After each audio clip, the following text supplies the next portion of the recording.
GLS, go for ALS. Great call out. The rocket is on its own. 4 brave explorers ready to ride the most powerful rocket NASA has ever launched. Sound suppression water is flowing. 15. And here we go. 10, 9, 8, 7. RS-25 engines lit. 4, 3, 2, 1. Booster ignition. And liftoff. The crew of Artemis II now bound for the moon. Humanity's next great voyage begins. Good roll pitch. Whoa, Sup Sobers. I'm pretty sure that's what it would feel like to launch into outer space. But here's a little fun fact for you guys, because I know you love fun facts. Did you know that Apollo was the Greek god of truth? Don't you just love irony? But Apollo was actually the god of many things. Apollo was considered the god of beauty, reason, truth, and light. And I thought that the light piece was a little bit interesting because eventually they would call Apollo Luciferos, because Luciferos in Latin means bringer of light. But because Apollo was a pagan Greek mythological god, they were considered anti-Christian. And so the term Luciferos eventually got changed through a Hebrew translation to Lucifer or Luciferian. It became known as more of a satanic name. It became the name of the devil. In 1960, Jewish NASA director Abe Silverstein decided that he was going to name the Apollo program after this god. Apollo in his chariot cruising across the sky. He just felt like perfectly represented their journey to get to the moon. Quick shameless plug, if you haven't seen my Greatest Story Ever Told Apollo program video, then I would highly recommend you watch that first. It's very relevant to a lot of the things we'll talk about in this video. If you watch them in reverse order, it works just as well. But great video, really good video. Anyways, the Apollo program started with Apollos 1 through 6. The first Apollo mission was manned by 3 dudes. So without having tested this thing at all, they were ready to send 3 dudes up into Earth's orbit. Of course, a massive fire broke out, and Gus Grissom was one of the astronauts that we talked about in my last video. They all burned up in this fire. CFTC.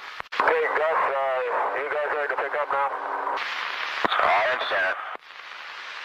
Didn't copy that. It is on and center. Hey, how are you going to get to the moon if we can't talk between 3 buildings?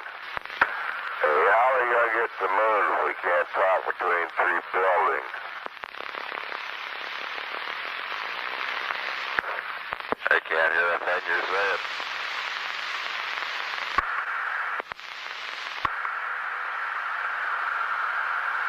Hey! Oh, it's got a fire in the cockpit. Oh, a big fire!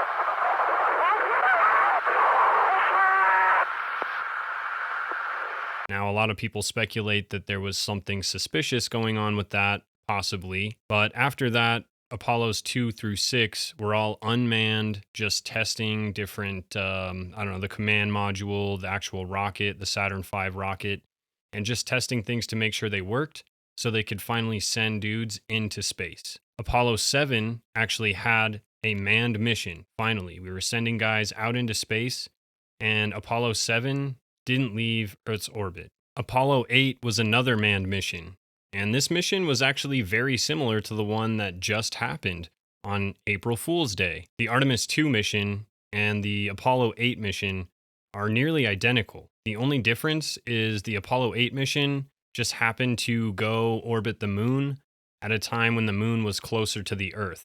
So they were only about 238,000 miles away, and they orbited the moon 10 times before finally making their trajectory back to Earth. Apollo 9 was a manned mission, didn't go outside of Earth's orbit, but then Apollo 10 was basically a dry run, trying to see if we were ready to actually put boots on the moon. And Apollo 10 was basically just testing out the lunar module, testing out the Saturn V rocket up till that point with the new additions and changes they had made, and getting them ready for the notorious Apollo 11 mission in 1969. Now, they ran men to the moon, allegedly, from Apollo 11 all the way through Apollo 17, which would have been the last Apollo mission where we actually put people on the moon. Now, in my Apollo video, we briefly talked about Apollo 13 and how it was maybe a psyop to get people more interested in the moon landings since they kind of lost interest after the first one. But the trajectory of Apollo 13 going out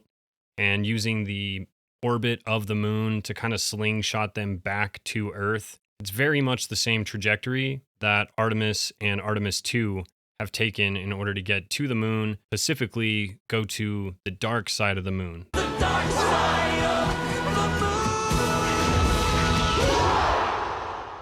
The furthest point away from Earth that we've ever been, 252,000 miles away. Now, Apollo Luciferos had a twin sister. His sister's name was Artemis, and she was actually the goddess of the moon and hunting. And one of her absolute favorite sacrifices to receive was a goat. Artemis is the name of the new space program because, well, obviously it's kind of like the twin sister program to the original Apollo program. So it certainly links. And since she's the goddess of the moon, it definitely links because they're trying to colonize the moon with the Artemis missions. A lot of people found it kind of weird that NASA would name these programs after pagan gods because it represents occult, ritualistic, anti-Christian, anti-the mainstream three religions types of values. And that got even more amplified when a guy named Jack Parsons, who was a rocket engineer, chemist, a devout occult Thelemite, follower of the Ordo Templi Orientis, and Aleister Crowley. He would perform ritual occult sex magic. So they think that this could have had something to do with maybe the culture of NASA, the types of people that were involved with NASA. And that got even stronger when you consider the fact that a lot of the OTO members were originally Freemasons that branched off and brought a lot of the Freemason rituals and traditions over to this more occult, ritualistic, Thelemite Satanism with Aleister Crowley. Now, we've already established that there seems to be a long line of random casualties that are very suspicious involving NASA and the space program. So the fact that Jack Parsons eventually lost his security clearance after being found out by the FBI for being a Satanist, essentially, he decided to start trying to black market sell rocket plans. And because of this, the FBI was investigating him for espionage and, essentially being a traitor. Even more interesting is that Jack Parsons, shortly after being named as a suspect and being investigated by the FBI and having a pretty serious falling out with people in the rocket industry, he mysteriously blew himself up in his garage, messing around with some chemicals, happened to just drop something that caused his entire house to explode. But nobody was there to see it, and he passed away 30 minutes after this happened. We also discussed in my Apollo video the extensive Freemason involvement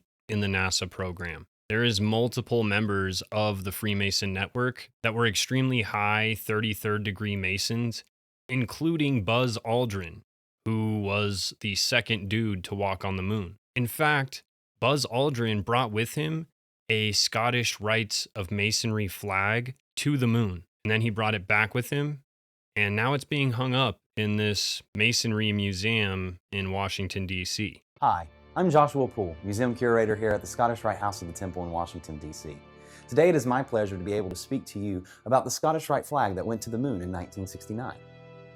Knowing that Buzz Aldrin would be taking part in the Apollo 11 mission, the Supreme Council thought it would be nice if he could take something Masonic with him to infinity and beyond, because he was going where no man, or Mason for that matter, had ever gone before. See what I did there? The Supreme Council felt that a flag that represented the Supreme Council and Freemasonry in general would do the job. So the flag was hand-sewn by Inga Baum, who was the librarian of the Supreme Council in 1969. The flag itself is white silk.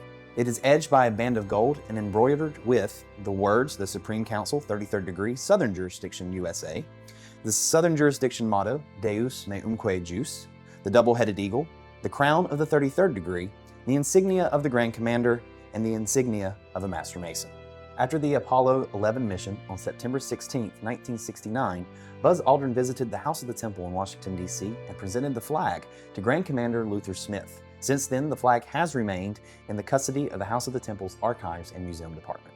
In fact, I found this article that was talking about the great achievements of Brother Buzz Aldrin. And I thought it was really interesting because this article keeps saying Brother Aldrin, Brother Buzz Aldrin. So it must be written from an actual Freemason, somebody documenting this stuff. And right here within this article, it discusses how there is an extensive collaboration and very long intertwined history of Freemasons and the NASA space program. In fact, with Operation Paperclip, Werner von Braun, who was a Nazi, was one of the main head guys who started the NASA program because he was a rocket scientist for the Nazis. The other extremely notable Freemasons outside of every single commander of the International Space Station. And it's been great flying with you. It's been great working with you. I am ready to accept command. Thank you. Thank you, Mike. Thank you, Kevin. With great humility and pleasure, I accept command of the International Space Station. Thank you, sir. There you go. Good luck. And so I'd like to hand over the command of the International Space Station to Maxim Sarayev.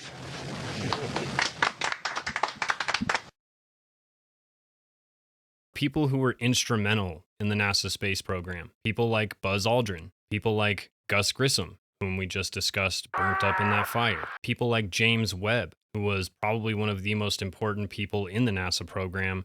They named a telescope after him. We've also got John Glenn, the first guy to circumnavigate the Earth in space. He was a Freemason. So a lot of these guys were not just Freemasons, they were 33rd degree Freemasons. In fact, 4 years before we even got to the moon, before Buzz Aldrin, we had a guy named Gordon Cooper who brought a Masonic flag into space. Also a Freemason, also very early on in the space program. It's just starting to become this weird theme. In my Apollo video, we kind of came to the conclusion that it seems like this is a rite of passage, kind of like something you do maybe to get to the next level of your masonry.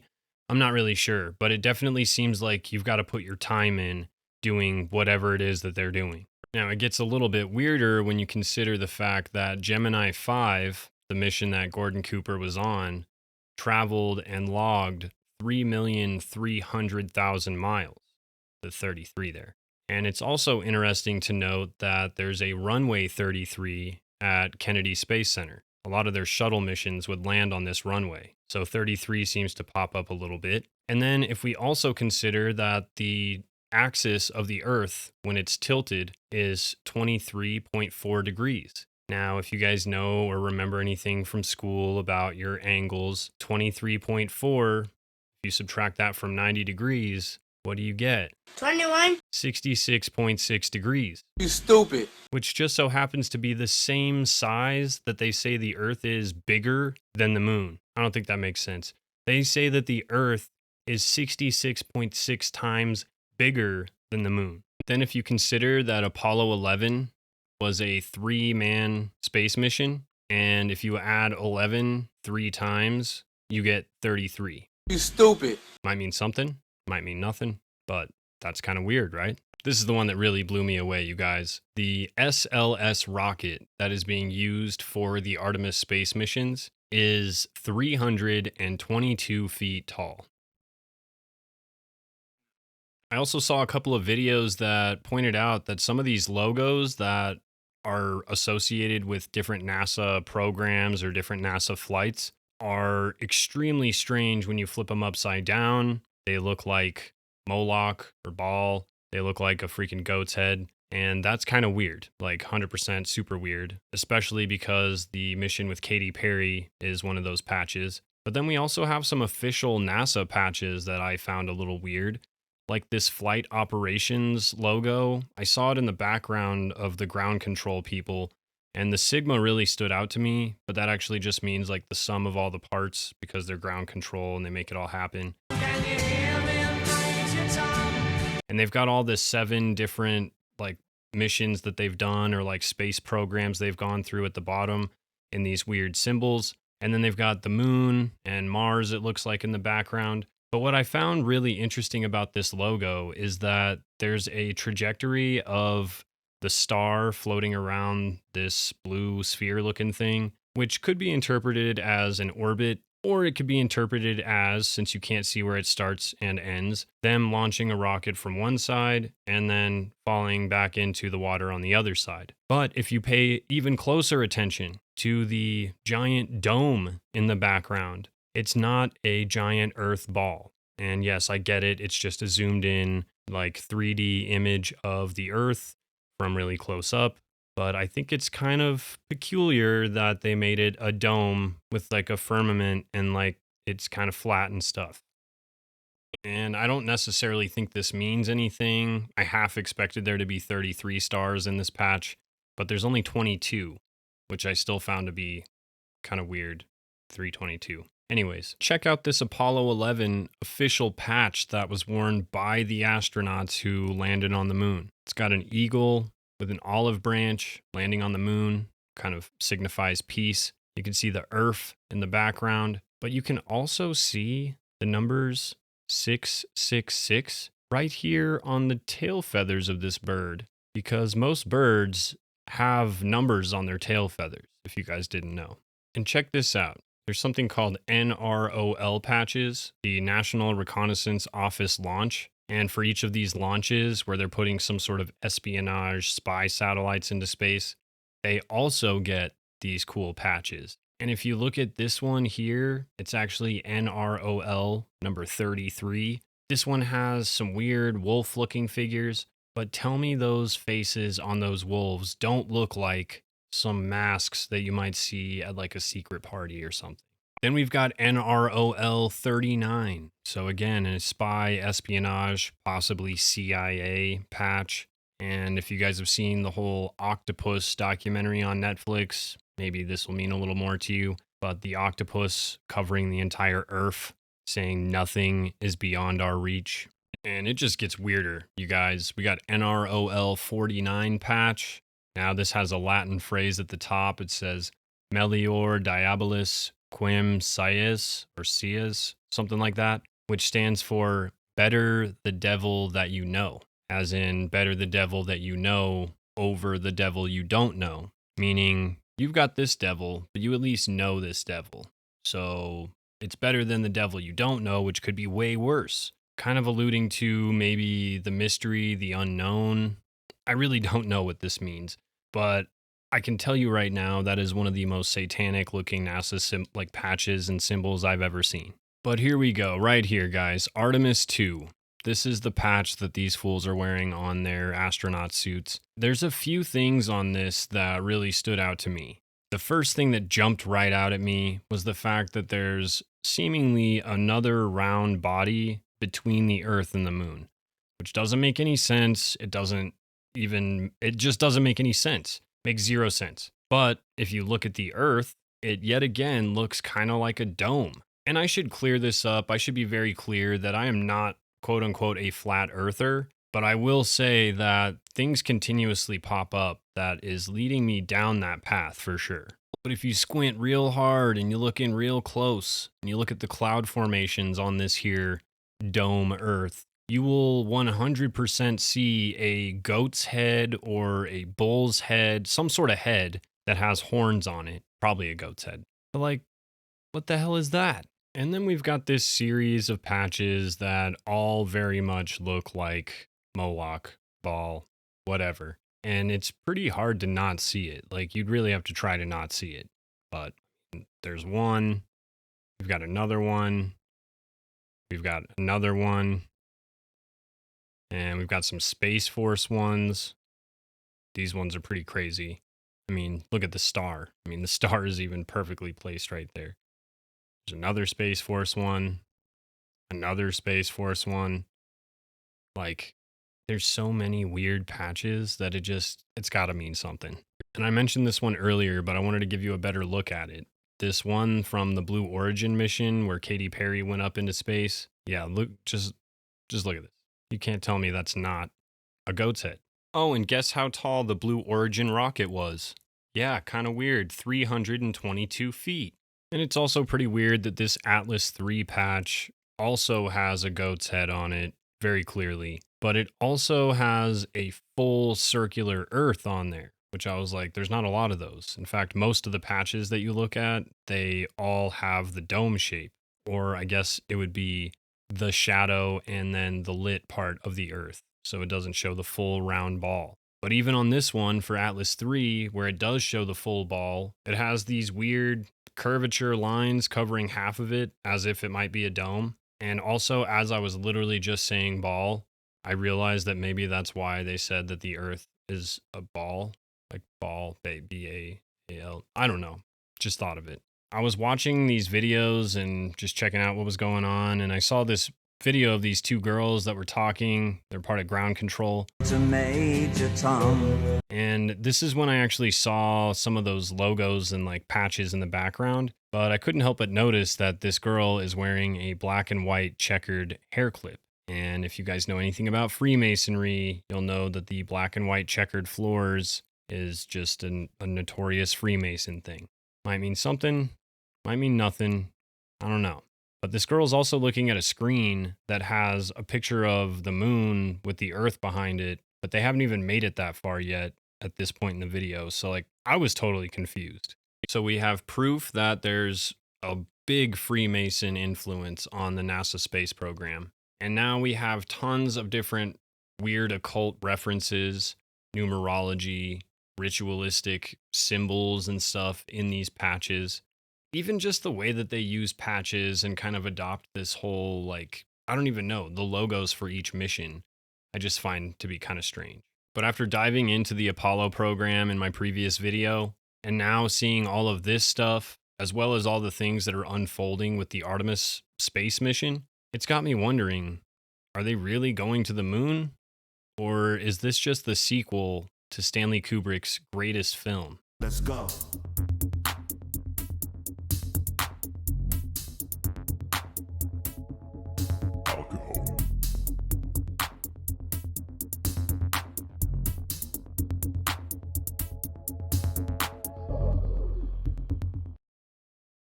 Walt Disney was very close with Wernher von Braun. Walt Disney and Wernher von Braun did a lot together with studio production, space travel, all of that. Okay, hear me out. This is wild, all right? So why can't they reshoot the moon? What if they can't go back because they really did lose the technology to film it looking like that? So one thing about the moon landing is you could see dust in the air a little bit. Like there were certain shots that wouldn't work on a green screen. And they did it all without computers. So how did they do it? To explain the science behind the magic, we are joined by Dr. Paul Debevic. The sodium vapor process. Instead of a blue screen or a green screen, they used what was sometimes called a yellow screen. It was a very specific spectrum of yellow made from a low pressure sodium vapor light that puts out one wavelength of light at 589 nanometers. Because it's just one wavelength, and because of how dichroic filters work, you can actually block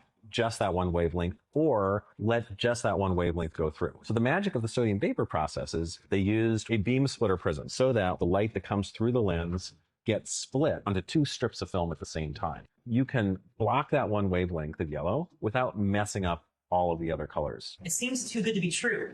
Why are we not still using this technology today? Yeah, really, what gives? Because they were never able to replicate the prism. What?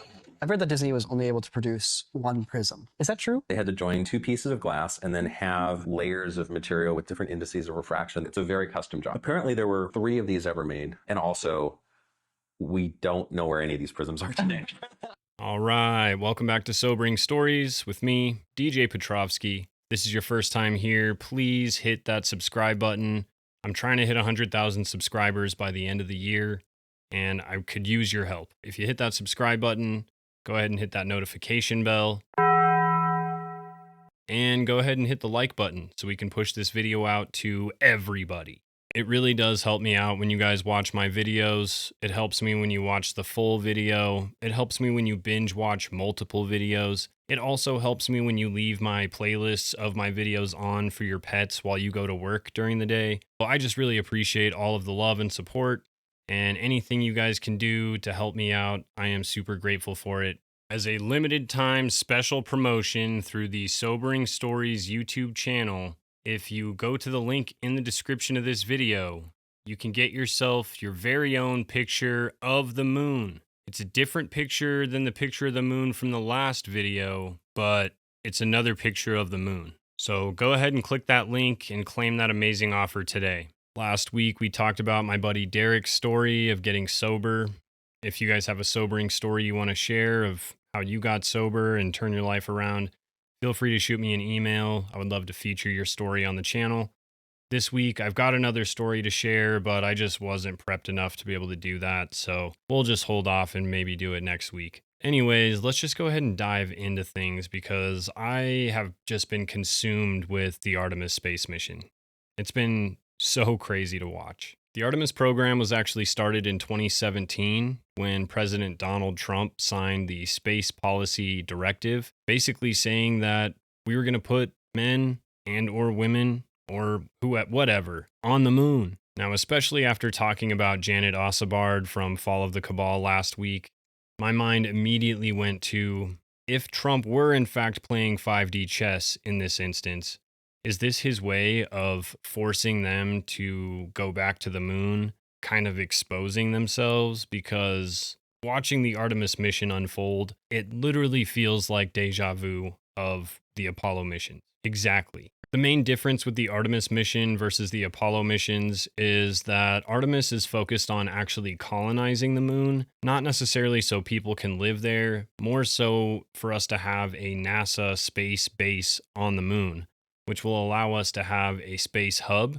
with 1/6 the gravity of the Earth, which will allow us to more efficiently and using less fuel launch rockets to Mars from the moon. So it's kind of like a stepping stone, baby step in us getting to Mars. And real quick, since we're on the topic of Mars, I might as well mention that there's a bunch of videos online showing how Mars is actually filmed here on Earth. There's a bunch of weird Google Earth images that show the exact same terrain with NASA vehicles. It's pretty weird. But then I found a video that popped up a link saying you could find a squirrel in this here image, and this is on the NASA website. This is official, and sure enough, there is like a squirrel or like a rat. I don't even know what this is. Some sort of rodent, some sort of desert rodent. This is on the NASA website.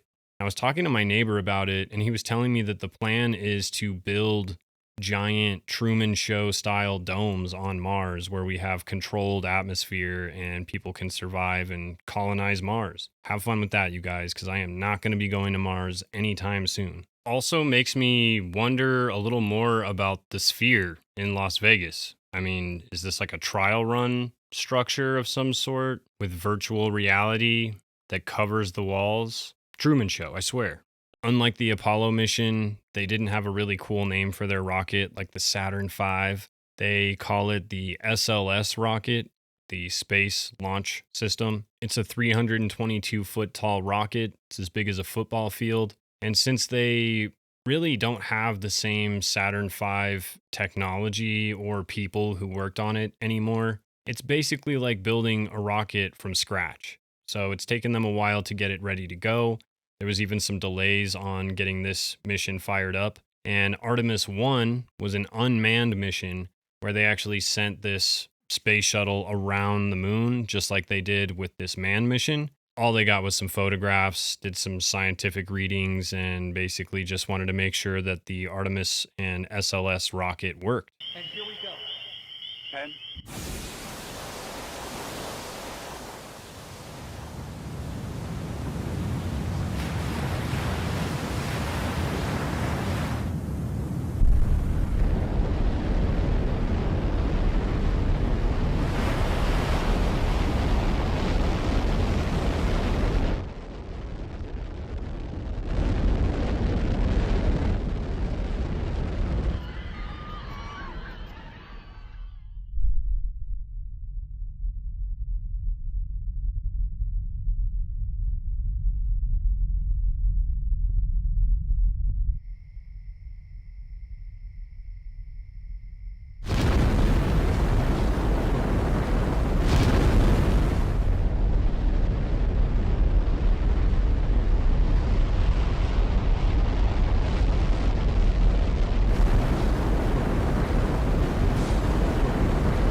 Their timeline for everything to happen is 2028. They're expected to actually land people on the moon. That's their hope. And they're going to do this through a partnership with SpaceX, actually. They're working on building these rockets using the starships so that they have the ability to return back to Earth.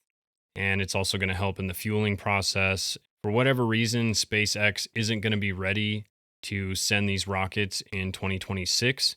So they had to push it back to 2028. The SLS and the Orion little hub that they actually stay in for the majority of their trip is a little bit bigger than the ones on the Saturn V and the lunar module. More people can fit. So there's actually 4 people going on this trip around the moon. We've got Captain Reed Wiseman. We've got Commander Reed Wiseman. We've got pilot Victor Glover, mission specialist Christina Koch, and another Canadian Space Agency mission specialist, Jeremy Hansen. And he is the only Canadian, and I don't really know why he's there, but he is. Now, I've been seeing a ton of stuff being circulated online about central casting. The people that are here, the job they did is amazing. And I think I'm going to introduce the head of the CIA, and he is a man he's central casting, okay? He's central casting, okay? If we cast a movie, he's going to play the head of the CIA. He's one of the few. John Ratcliffe, he did a phenomenal job that night.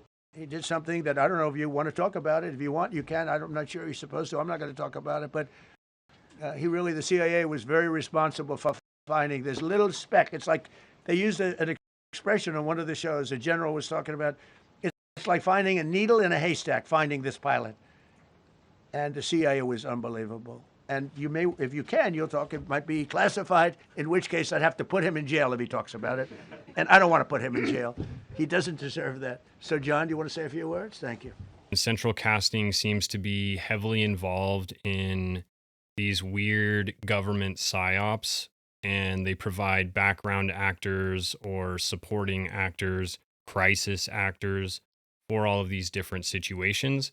And there's a heavy focus on the central casting because they say that they're working for the Central Intelligence Agency. Thought it was pretty interesting that there was this weird news report where this guy says, with Donald Trump, NASA's back.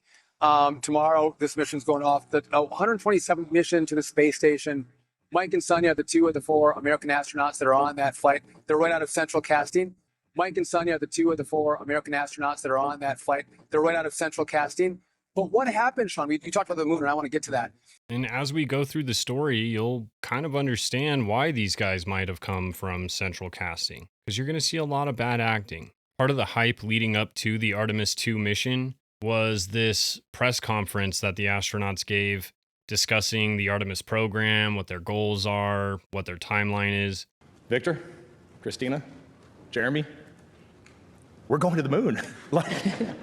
When we get off the planet, we might come right back home. We might spend 3 or 4 days around Earth. We might go to the moon. That's where we want to go, but it is a test mission. Jeremy and I were at Michoud when our core stage rolled out, got put onto a barge, and floated over to Kennedy Space Center.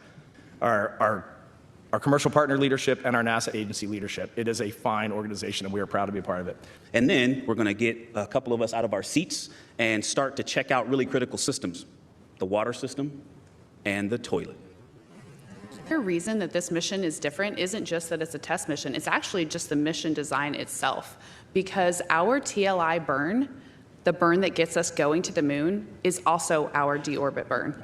And what that means is, as soon as we take that burn, we have bought off on basically the rest of the mission. Save a couple options to do a U-turn burn, save a couple options to do a U-turn burn that are in there as well. But that's a very different concept. When we flew on ISS and used Capcom for ISS, we always know there's an out 90 minutes away. For us, Artemis II is about much more than just going back to the moon.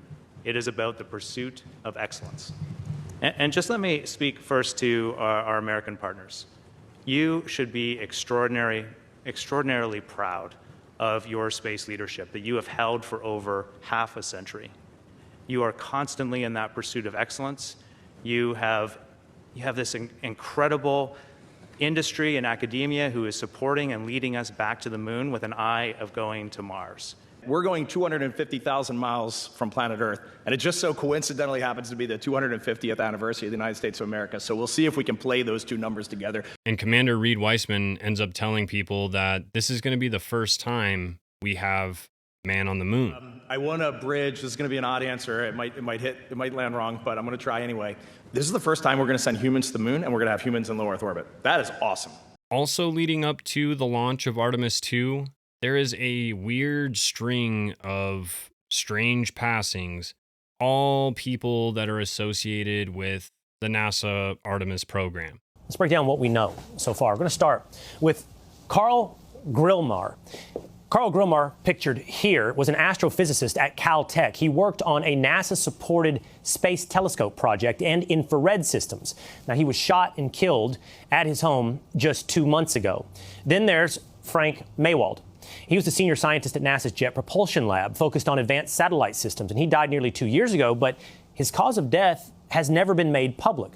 Meanwhile, Monica Reza also reportedly connected to NASA's Jet Propulsion Lab project. She went missing last summer while hiking in California. No trace. It keeps going. There's William McCaslin, a retired Air Force general. He, too, is missing. He's a former head of Air Force Research Lab and oversaw advanced space and surveillance programs. He's been missing since February. And reports say he once oversaw funding connected to a project that also included Monica Reza. Now, there's more. To New Mexico, Melissa Casais. She has been missing since last summer. She worked at Los Alamos National Lab. She had an administrative role, but reportedly also had security clearances. Just months earlier, she went missing, so too did Anthony Chavez, also connected to Los Alamos, an engineer. He disappeared during a walk. No signs, no answers. And then finally, there's Nuno Loureiro. You remember Nuno Loureiro? He was the MIT researcher focused on nuclear fusion and was shot and killed in his Massachusetts home last December. It was the case of the Brown shooter. It's a separate case with no confirmed links to the others. But here's the key point. Authorities have not connected these cases, but look at the overlap. The same handful of institutions, NASA, Air Force Research, Los Alamos Laboratory. So, could they be connected? Or is this something else entirely? And that would include Apollo 13 commander Jim Lovell, who passed away right after recording a final message for the Artemis II crew.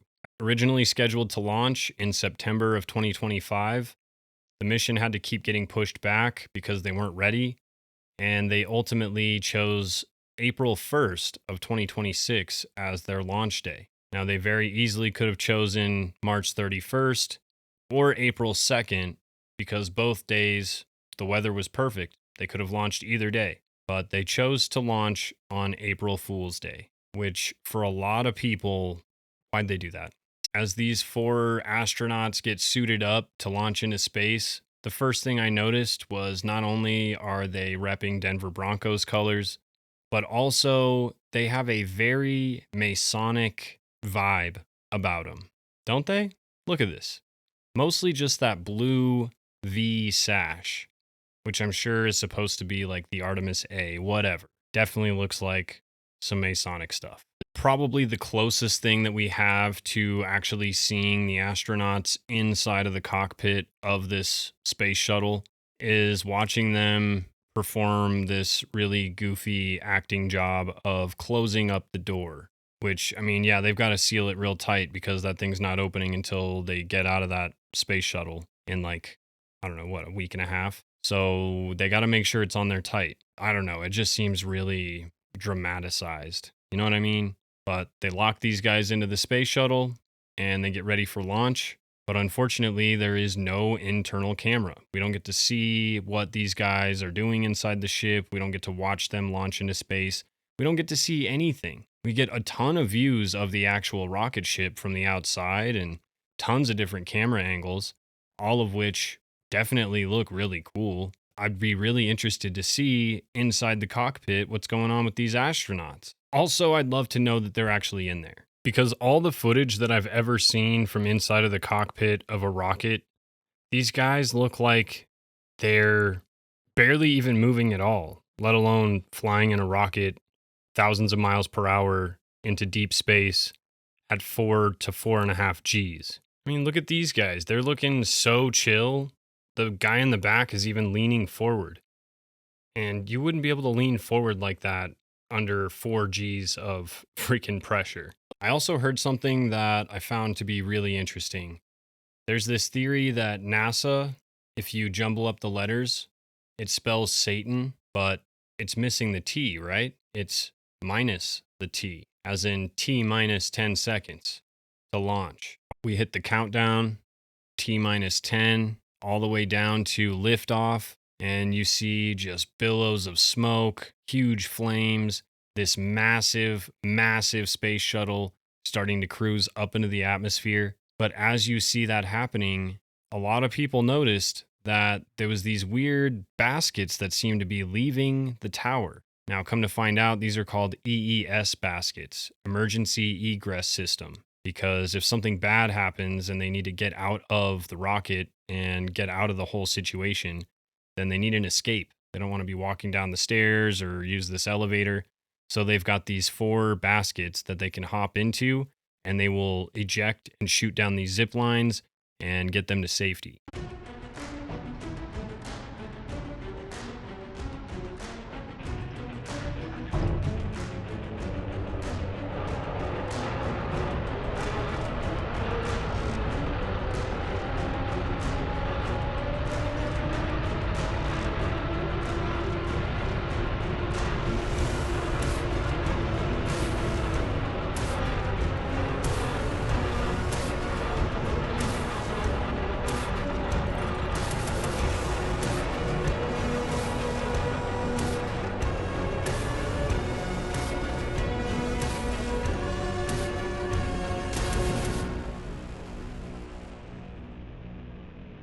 It's kind of weird that these things went ahead and ejected and went down to safety. And I found a couple conflicting articles. I found one saying that this system only deploys when there's an emergency. They wouldn't deploy otherwise. And then I saw an official statement from NASA saying that they always deploy them to avoid getting them burned or covered in smoke or damaged in any way from the launch. But if you look at this photo and these images and these videos, it looks like this zipline system is completely engulfed in smoke and flames, so it doesn't really seem, it doesn't seem like it's doing that. And it wouldn't be a complete space video if we didn't include the fittest flat earther in here. He brings up a good point about the speed of this rocket. Allegedly, it hits top speeds of like 25,000 miles per hour. And 7 minutes into the flight, it's already at 15,000 miles per hour, which is super fast. But there are supposedly dozens and dozens of astronauts who have gone 17,000 miles per hour. Why don't we look at what an actual hypersonic jet taking off looks like compared to a NASA rocket, or a SpaceX rocket, in fact.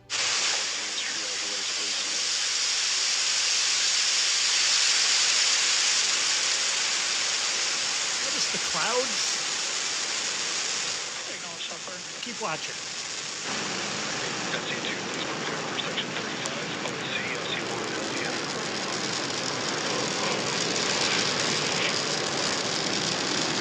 Plus 30 seconds, Starship. You want to see what a hypersonic sled traveling at 6,500 miles per hour looks like?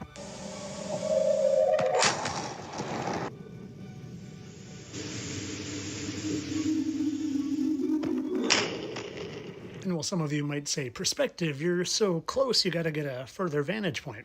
Well, okay.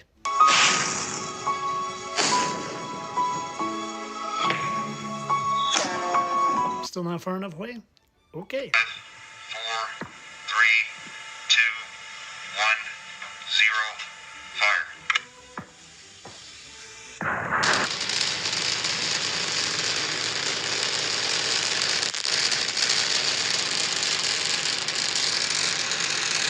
Now, humans have only ever gone like 4,500 miles per hour. And according to Grok, there's no difference between G-force inside space and outside space, or in space, not in space. Anyways, so the G-force is going to be pretty intense of these guys launching from a standing still position straight up into the atmosphere. Massive rockets just boosting you up there. For them to be traveling that fast just seems kind of crazy. So I know that the time that it takes to get to that speed is what they say is the reason they can withstand that kind of pressure and that kind of G-force, because it never really goes over 3.5 to 4 Gs. And the most intense Gs that they experience are between that like 4 to 7 minute mark, where they're really boosting, trying to get out of the atmosphere. And then after that, they cut off the boosters and it kind of dies down. And that's when they're able to drift frictionless in space. And that's how they're able to reach those extreme speeds. The thing that I can't get past is the fact that 6,000 miles per hour, according to this video that Fittest Flat Earther showed us, is way, way, way faster than this launch of this rocket. Like way faster. And of course, they're starting at 0 and gradually increasing to 15,000. But at no point does it look like this. I don't even know what it is. It's like a land speed thing that they use, like a land speed hub or wagon. I don't even know. But it goes amazingly fast. That is not how fast this rocket is going. So his conclusion is that this isn't even a rocket. In fact, if you look at the base where the actual boosters are, where the flames shoot out, there is clearly some sort of like canvas cloth inflated looking piece around those boosters, which seems like it's going to immediately catch on fire. Does not seem fireproof at all. So that seems a little weird. And then there was a bunch of photos circulating online, which initially were said to be AI. But then I found this girl who asked Grok and was testing to see if these photos exhibited AI like features. And it said no. I have ran it through the AI, check whatever. It's a real photo. Now, when I asked ChatGPT, what's going on here? Of course, ChatGPT verifies that it's real. And they say that it looks like this because they're fueling up the Artemis II. And it looks like a deflated Artemis II rocket. And so the theory is that this isn't a rocket at all. There's rockets attached to it, but it's just a massive blimp that they launch into space. And that's why it moves so slow, because it's a blimp. Jeremy and I were at Michoud when our core stage rolled out, got put onto a barge, and floated over to Kennedy Space Center. To add to this whole blimp theory, NASA is the largest purchaser of helium. That's it. They're the largest purchaser of helium. Think about it. Now, there's a lot of people out there that believe that when they launch these rockets, they always launch it towards the east side. So they're headed around the Earth, kind of going with the spin of the Earth. It's supposed to slingshot them around it and then towards the moon. But if you look at where they're actually launching these rockets towards, there's tons of people that think that they're just launching it in an arc straight into the Bermuda Triangle, into the Atlantic Ocean. Walt Disney was very close with Wernher von Braun. Walt Disney and Wernher von Braun did a lot together with studio production, space travel, all of that. Okay, hear me out. This is wild, all right?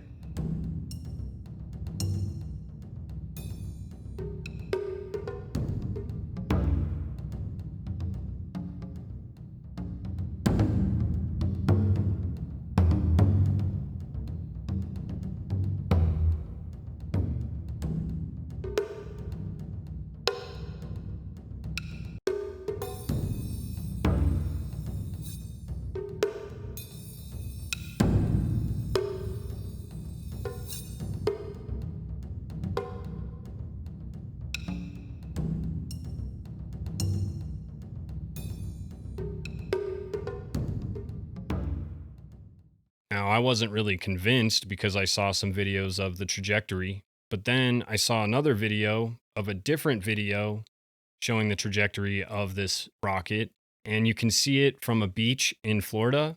And then there's this other video of a person who's in an airplane that sees the launch. They both film this launch, but they look very different. The one from the airplane, which definitely seems to be AI, is shooting straight up into the air and eventually just vanishes, which is, yet again, kind of seems like AI. The other video from the beach, this thing is cruising vertically and then it literally flattens out and starts cruising horizontal. It does not look like the same flight trajectory at all. Now, of course, we're looking at different angles, but I mean, it is so different that it is extremely hard for me to believe that those are the same flights. that they're tracking the same rocket. And yet again, we've got a launch with video everywhere. And yet, as soon as we've got this rocket ship launching into the air, the video cuts out. Classic. And they refuse to give us a camera that just perfectly looks back down on where they flew from, and another camera that looks up at where they're flying to, maybe 3 or 4 other cameras around the outside. Like, Tesla's got like, what, 9 or 12 cameras on that car, and you guys can't put cameras on this freaking rocket? But in typical NASA form, like I said, it feels like deja vu. They give us shots of all of the crucial moments of all the different separations of the side rockets falling off. And then they give us the main core separation. That I found to be really weird because at that point, they're 115 miles up into space. They are officially in space where there is no atmosphere, there's no oxygen, it's just a vacuum. So there is nothing for sparks to spark up into. So seeing this core separation and seeing sparks flying everywhere didn't make any sense to me. Even if you consider they aren't sparks, maybe they're like air bubbles or some sort of bubbles. Why are there bubbles in space? There's no such thing. We already discovered that in my last video where we extensively covered all of the different bubble incidents in space.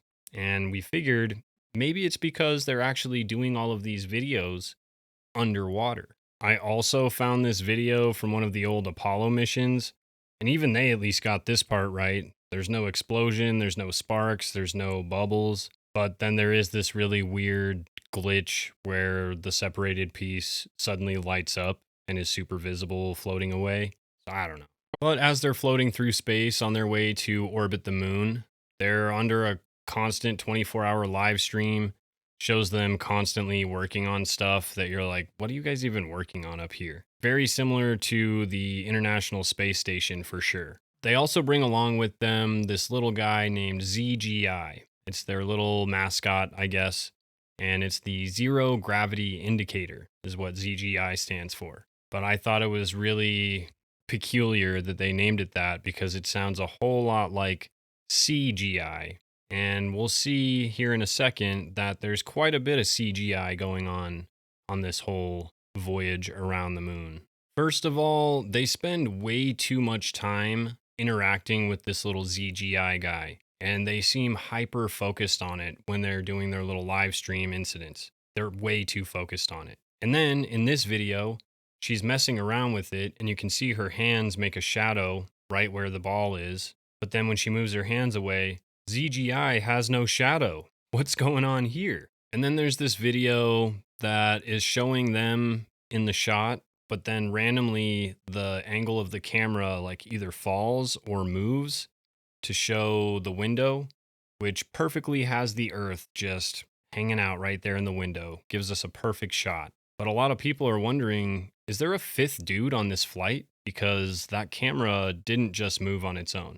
That camera looked like it pacifically moved to look pacifically at the Pacific Ocean. Then there was another instance where they're actually showing how they eat and exercise and just what they do while they're on the ship for like 9 days or something. And they're flipping this bag of something, some sort of food or drink. I'm not really sure. I think it's a drink, but there's clearly a red dot on the package. As the package continues to flip, that red dot disappears. And then out of nowhere, that red dot suddenly reappears. And then there's just this random Nutella jar that goes flying across the screen.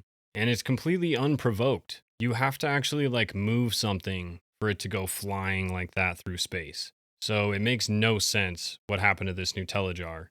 Or there's another person in the ship that we don't know about. And then there's this whole like astronauts drinking water in space thing, which I mean, it's pretty cool to be honest. Like, water doesn't, turn into water. It just kind of floats in these little bubbles. And so then they let these bubbles of water or fruit drink float around. And then they go and they like eat it like it's a little bubble or something. But there's this one video that has gone viral and it's showing that they're doing these tests with water.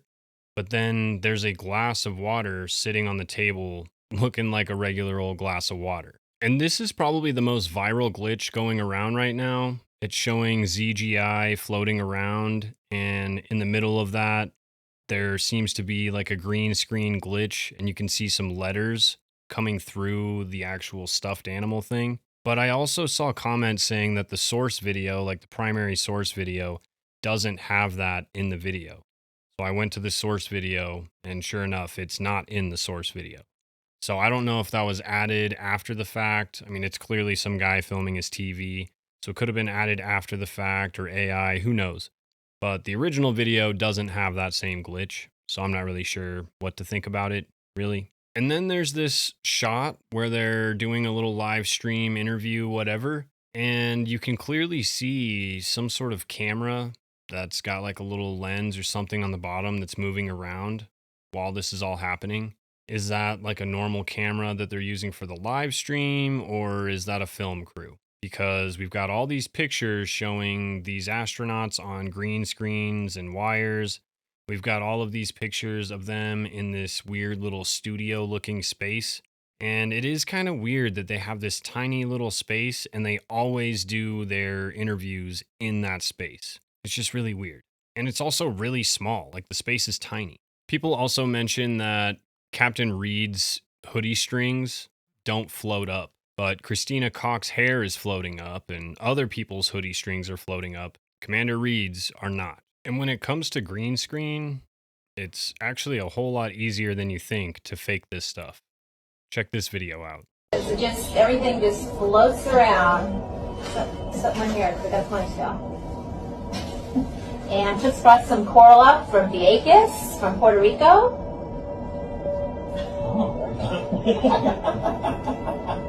Yeah, let me just keep pushing up and down and around. Well, Yeah.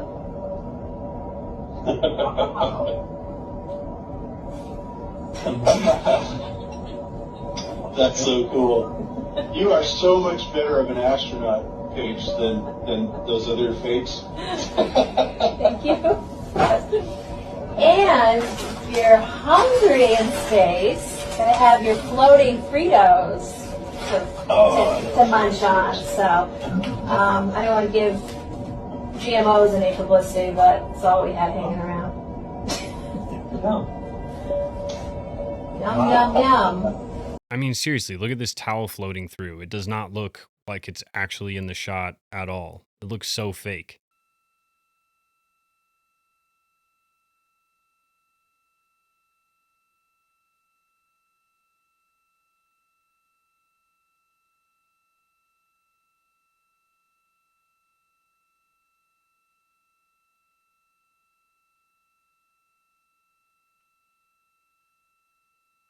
Then we've got this phone call, which was very reminiscent yet again of the Apollo missions. It reminded me of that press conference they gave when they returned from their mission to the moon. But there's a little girl on the phone and they're letting people ask questions. And she asks them why there's no stars in space or if there's stars in space. And they all kind of get really uncomfortable and like try and pass the question off to each other before finally landing on Commander Reed, who then gives a very similar questionable explanation about the star thing. And it sounds almost exactly like what Buzz Aldrin and Neil Armstrong were talking about during their press conference. But it's got a lot of people feeling a little weird about it. Do you still see stars in outer space?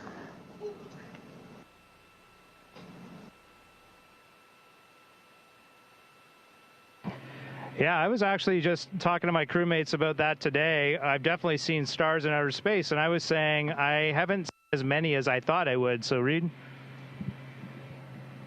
We have so much illumination from the sun on the moon and the earth right now. It is hard at times to see stars. Just like when you walk out in the daytime, you see a blue sky but no stars. We look outside and we see the black space and no stars. But tonight we're going to be pointed into deep space and we're going to turn out all the lights in the spacecraft for the first time on the mission. And if you give yourself about 20 or 30 minutes, we do this all the time on the International Space Station. Christina and I just have great fond memories of this. You'll start to see the stars, and if you give it enough time, you will see so many stars it's hard to see the constellations because there are so many stars out there. And the coolest part of those stars is they do not twinkle at all. They are just perfect. They almost look fake. They're just perfect pinpricks of light. So that is our homework for tonight, Jeremy. We are doing that. We'll take a picture. Why were they so weird to answer that question? Also, it looks like Christina got a little excited and she responded immediately to that little girl's question, even though there should be like a, 4 or 5 second, 9 second, there's some sort of delay. And she knows she messed up. Look at this. We've got a very, very similar experience to what we had with Neil Armstrong and Richard Nixon calling them on the moon. Well, we've got Donald Trump calling Artemis II on their mission to the moon and congratulating them on being the furthest people from Earth. But more than anything, people are mentioning that Trump didn't remember to keep the 9 second or like 4 second delay, and he would just talk right away. Administrator Isaacman, we've got you loud and clear, sir. How us? I've got you loud and clear. Artemis II crew, we have a very special guest who wanted to be the first person to greet you after your return from the far side of the moon. Reed, Victor, Christina, and Jeremy, it's my honor to introduce the President of the United States of America, President Donald J. Trump. Over to you, sir. Well, thank you very much, Jared, and you are doing a fantastic job. And hello, very special hello to Artemis II. Today you've made history and made all America really proud, incredibly proud. We have a lot of things to be proud of lately, but this is there's nothing like what you're doing, circling around the moon for the first time in more than a half a century and breaking the all-time record for the farthest distance from planet Earth. And tell me, what is the most unforgettable part of this really historic day? The whole world is watching and listening. Please tell me.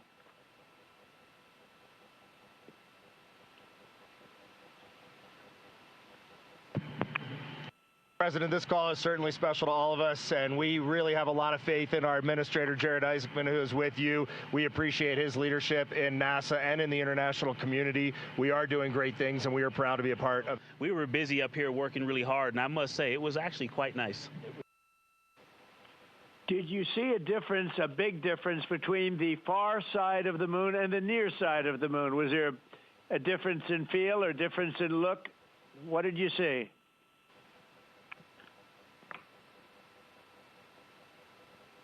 And just like the Nixon phone call, they're saying that the delay and the timing, it just doesn't match up. It doesn't add up. It doesn't make any sense. And yet again, if we go back to the possibility that Trump is playing 5D chess, maybe this is part of his way of exposing what's going on here.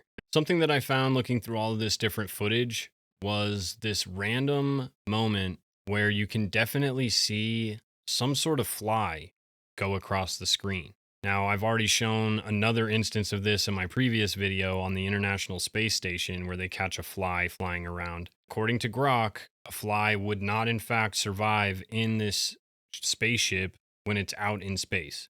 It would definitely die. So why is there a fly flying from one end of the camera view to the other and then vanishing? But let's get to the meat and potatoes of this whole thing. There just happens to be this very convenient 45-minute blackout period where the astronauts lose all communication, we lose our live stream feed, we lose the ability to see what they're seeing, and in effect, we don't get to see the dark side of the moon. Cue Pink Floyd. I'll see you on the dark side of the moon. There are tons and tons of pictures along the way of them trying to show us exactly what they're seeing outside the window and showing us what the planet looks like, showing us what the moon looks like. First of all, somebody was smart enough to do this before I was able to do it, which saved me some time. But they compared the 1972 photo of the Earth with the 2026 photo we just got of the Earth. And man, the clouds just happen to be exactly the same many, many, many, many, many years later. What a coincidence. And then I was looking at this picture of the moon that they took, and I was trying to analyze like the light source and like if any of this even made sense. The detail is extremely amazing on this photo here. But then I found this photo and it looks exactly the same, but it looks flipped upside down. But the crater is still in the same place. How did they take the same photo but completely flipped upside down and backwards, like reversed? It's so nonsensical. We also get this photo here that looks like a fairly underexposed photo. It's really dark. You can definitely see the sun glowing around the curvature of the Earth. You can even see the aurora borealis on either pole. Super cool picture. And then 12 hours later, they take another photo that is exactly the same. When I say exactly the same, I mean it's literally the exact same photo. They say that they just upped the exposure and did like a long exposure photo, and that's why the lighting's coming through so much more. But the clouds are in the same position. Everything in the photo is exactly the same. And this is 12 hours later. That's impossible. And yet again, Grok said that this is an AI photo. Also, if you look at this giant mass of continent over here on the left side, that would be Africa. If you flip the Earth upside down, you can see that it then connects to Europe and kind of moves that direction. But you can't really see much more than that. But I was just like, is Africa really like a third of the Earth? Because it looks real big, doesn't look proportional at all. And then if you look on the other side of where Africa is, that's where you would find North America. And you don't really see any North America or Greenland or Iceland or anything. You don't see anything over there. So AI for sure. Then we get all these photos of the moon with this glorious glowing half ball of Earth in the background. But these guys never got that close to the moon. They were still like miles, like thousands of miles away from the moon. So how did they get these crystal clear close-up shots with like a perfect bokeh effect of the Earth in the background? And it doesn't make any sense how they got this shot. And my brother's a photographer, so I asked him, and didn't really make sense to him either. Especially when you see the video footage of the moon that they got from the actual spaceship as they go around the backside of the moon. The moon looks so fuzzy and it's just not in focus, and they're so far away that how would you get that shot? We even get to see a solar eclipse from space from the other side of the moon. Which is pretty cool, pretty special. Solar eclipses are amazing. But this photo right here is my absolute favorite. Number one, it's beautiful. What a sick photo. We get the spaceship, we get the moon, we get the Earth in the background. But my favorite part about this photo is the fact that me and Grok made this photo. I figured if NASA can do AI photos, I could do AI photos. And man, tell me that doesn't look like an Artemis II moon shot. But I also had to make some other moon/Earth shots because, well, I wanted to see some shots as if they were inside of the ship looking through a window. Because we sure do get a lot of those shots from the Artemis crew. And it's all these guys looking out the window, and it looks like the Earth is massively right there. And that is my biggest issue with all of these photos, is there is no consistency with size. They say that they're a different distance away, but like when they show pictures of the moon from really far away, I could take a picture of the moon from my house right now, and the moon looks closer than that. So there's like just no consistency. Sometimes they look really, really close to the Earth. Sometimes it looks super far away, like a tiny little dot. Other times it looks big enough to actually like come through and see that it's the Earth. It's just, there's no consistency. And these pictures that they keep taking of the Earth from as far away as they are makes the Earth look like a little golf ball. But it's the same size as the moon when you're here on Earth. Like it looks about the same size, maybe a little smaller. But you would imagine that the Earth would look bigger than the moon looks when you're the same distance away, that being on the moon looking at the Earth. The Earth would be bigger, right? Not this tiny little dot. And man, tell me these don't look legit. In fact, I've even got one right here where it shows them taking a photo of them taking a photo. And it even says like the lunar flyby mission. The date's wrong, but I mean, come on. That's something NASA would do. I don't want to burst your bubble, but I put all of these images into Grok and asked him, yo, is there any sort of AI fakery going on here? And I want you to objectively analyze these photos. I don't want you to analyze them and tell me that they're legit NASA photos. I want you to objectively analyze them for common AI like features, things that you would find in an AI photo. And Grok came back and said that every single photo was either AI or heavily AI manipulated. And in my Apollo video, we discussed how those photos were also fake. Somebody actually analyzed it and increased all kinds of different things to make the actual image pop. And you can see the square box around the area where the Earth photo was input into another photo. Photoshop. And one thing I noticed in some of the videos that I thought was kind of weird is the size of the Orion space module, because it's only 330 square feet, but at some points you'll see a video where it looks like they're sitting like 30 feet away. It just doesn't seem like it's not matching up. The size doesn't match. For perspective, the guys in the Apollo missions, they only had like 200 square feet of moving space. Extremely cramped. There are just so many things that just didn't feel right and felt exactly like the International Space Station, especially with the whole live stream updates, conversations, and interviews with the astronauts. It just feels like ISS 2.0. And to make things seem a little bit less, I don't know, maybe just to keep people from focusing on all of these weird discrepancies, they come up with this toilet breaking story, which is kind of funny and interesting that the toilet broke on him, because here's a little fun fact for you guys. The Apollo astronauts did not have a bathroom on the shuttle. They had to poop in bags, and then they had to like squish it all around and make it flat. And then they had to put this chemical stuff in there that killed germs and kept the smell down.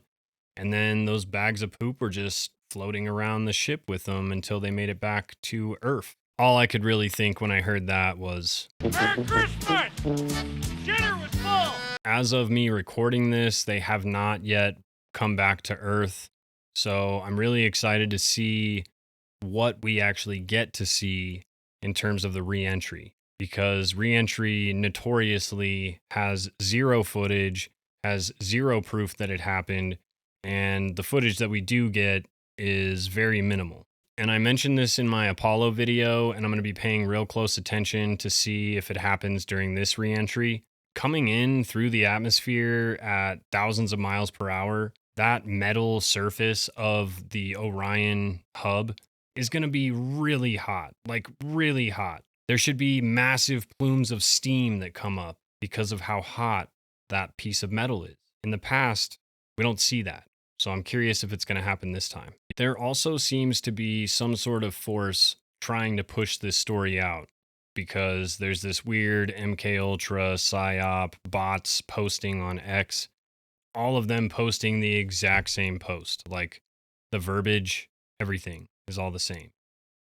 So I wasn't even going to talk about this topic, you guys, but the more I looked into it, the more stuff kept popping up, and the less convinced I actually was that these guys were going to space. But there's one last thing that I wanted to leave you guys with, and that is the Hebrew translation of NASA. And the Hebrew translation of NASA is to be greatly deceived. Think about it. But with that in mind, I want to know what you guys think. Are they on a mission to the moon? Did we land on the moon in the 70s? What's going on here? Are we going to make it to Mars? Drop it in the comments. But that's all I got for you guys this week. I really appreciate you chilling, hanging out with me for this long, listening to me yap. Please like this video, share it out to as many people as you can. Put this video on for your dogs when you go to work. Whatever you got to do, I definitely appreciate it. Thank you so much for the love, the support, the help. But I do look forward to doing this again with you guys next week for another one. But until then, I hope that you sleep safe. I hope that you stay sober, stay awake, keep your eyes open and question everything. And listen to what Justin Harvey has to say about how much money is being thrown down the drain if in fact NASA is one big psyop. I'm calling on the Brevard County Commissioners to open a full investigation into NASA's fraudulent practices and use of taxpayer dollars. It costs NASA $3 billion per year to operate the ISS, and if they don't have a darn good explanation as to why they're faking these videos, I and the public would like a darn good explanation as to where our tax money is going. And if they are indeed faking the funk, it is our duty to expose and eliminate this fraudulent and astronomically wasteful ISS program. Mr. Sir, Scobie I'm going to have to stop. Sir, this is a public comment. I know what it is, sir. I'm very familiar with the public comment. Okay. And part of the public comment is that you're only allowed to address things that we have jurisdiction over. We have no I have a direct request at the end of this that is in your purview, sir, please. I do. Can we hold the time, please? I have a direct request that... listen to me. Okay. Very carefully. Mr. Richardson, would you give an opinion in regards to this, please? Yes, public comment is reserved for issues or topics that are under the jurisdiction or control of the county commission or that are relevant to the business of the county commission. So if your request at the end is going to explain why that falls into any of this, make that request now before you continue. Absolutely. So as I was saying, I'll just end it with what I was ending with. But the ask is that Ms. Pritchett, who knows very well about questioning science, whether it be COVID or fluoride, I'm just asking you all to question the science here. Your Goodson and Pritchett, your district covers the Kennedy Space Center. This launched from the Kennedy Space Center. You have the ability to help me in sounding the alarm and asking the federal government for help. If this is contained in your area, I should be able to at least address something that happened here. Don't you agree? That's not within the jurisdiction or authority of the county commission. Thank you very much. Will you let me finish for at least 10 No, seconds? sir, you're finished. Thank you. Thank you for taking away my freedom of speech today in here. I did not take away your freedom of speech. Yes, you did. I don't want to hear it from you Just people because down this is here. an uncomfortable Stop. topic? Officers, please remove this man from the room. You just violated the First Amendment. I didn't violate the First Amendment. No, he didn't. Violated the rules. This is a limited public forum, and the meeting is for the purpose of the business of the county commission. It's not for this purpose. Now, Thank if you want to go too, take him out too.